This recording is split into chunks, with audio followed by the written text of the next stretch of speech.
So how do I create content in a way that actually produces results, but I don't want to come across as being pushy or salesy? So in another video that I have on my channel, I talk about the unique message model. And so I'm not going to go over the whole thing. I think you should go to that video and check it out.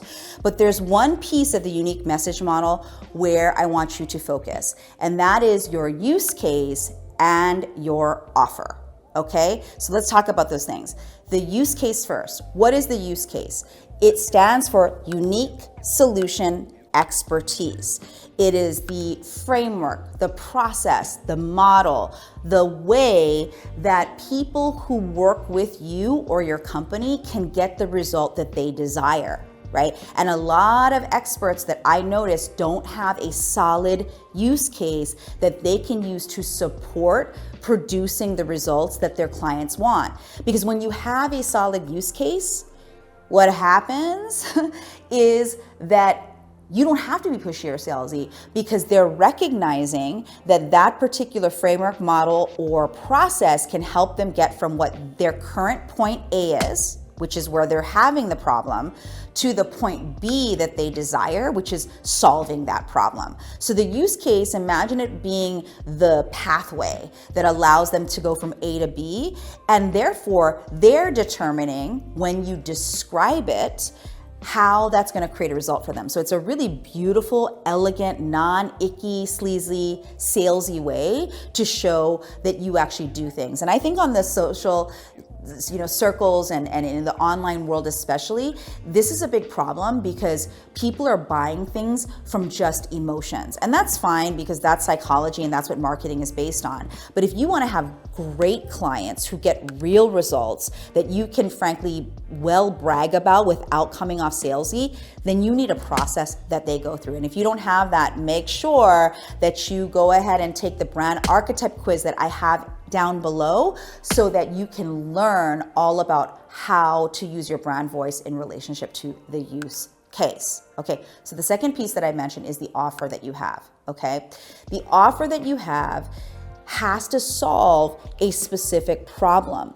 If you are trying to spread information in a non-strategic way all over social media and online, you're not going to get the results that you want. You're going to default to behaviors when you want to sell things that feel a little desperado, okay? And the way to avoid that is to actually choose the right offers that meet the problem that your avatar has. A lot of times offers come off around like, oh, here's all the things you get. This is how many videos you get. This is how many calls you get. These are all the things you get.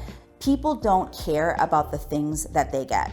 Okay, they care about, are the things that they get going to solve the problem that they have? And so when you're positioning your offers, instead of being like, buy my shit, buy my shit, buy my shit, instead be like, here's why you want to buy this thing, and it has been architected specifically to get you the result that you're looking for, to solve the problem that you have. And a lot of people don't build offers based on problems. They build offers just based on what they know. And honestly, your clients don't care what you know. They care that what you know will actually fix what the problem they have, whether that's trying to solve a problem in their marriage, or make more money in their business, or feel more brave to make bigger leaps, or how to write a best-selling book. Whatever that is, if you're not solving that with your offer and describing your offer using the use case as the pathway to get that result, you're gonna come off pushy or salesy.